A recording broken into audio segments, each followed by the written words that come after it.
The Russian army has again concentrated thousands of tanks on the border with Ukraine.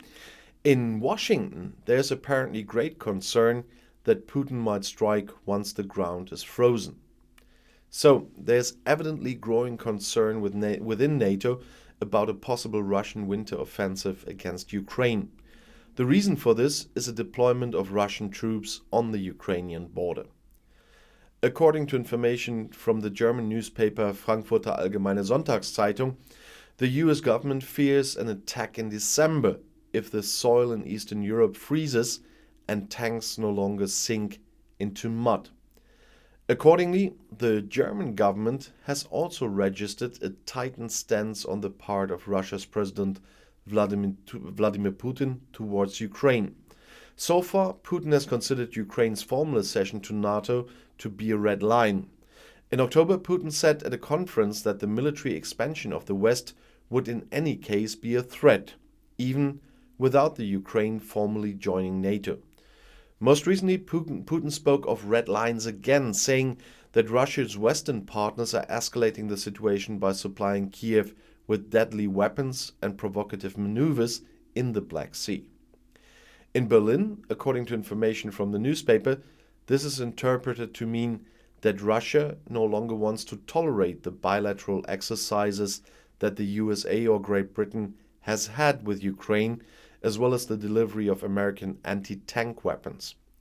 The German federal government is also concerned about Russian troop reinforcements, but, according to security sources, sees no acute danger of war. The newspaper cites a statement by the Deputy Secretary of the National Security and Defense Council, Ruslan Demchenko. According to the newspaper, the letter writes that the danger of an invasion of the Russian armed forces in Ukraine is increased, but at the moment it is not possible to make a statement about the level of military preparations of the Kremlin. The Russian maneuvers in the autumn were lower in number and intensity than in the spring, when Russia last worried Ukraine with the deployment of troops. In mid-November, Ukraine identified around 2,500 units of large Russian military equipment on the other side of its eastern and northern borders. In May, it was 6,000, writes Demchenko, according to the report. According to Demchenko, some of the new Russian troops have been brought in from Siberia. This is also considered plausible in Berlin. Today, these units, which are said to belong to the 41st Army of Novosibirsk, are apparently in the western Russian city of Yelnya. US Secretary of State Antony Blinken recently said he was concerned about Russian military activities on the Ukrainian border.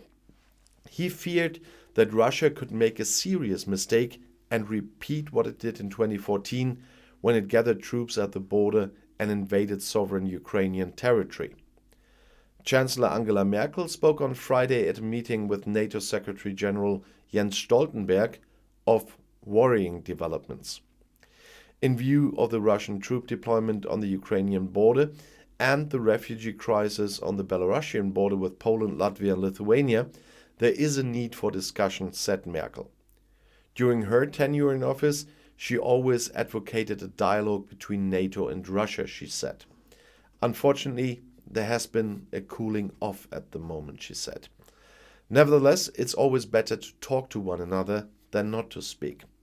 But I'm personally quite curious to hear from President Biden in the next days if he has something to say about this, because we heard from Antony Blinken, but I haven't heard a statement from Biden.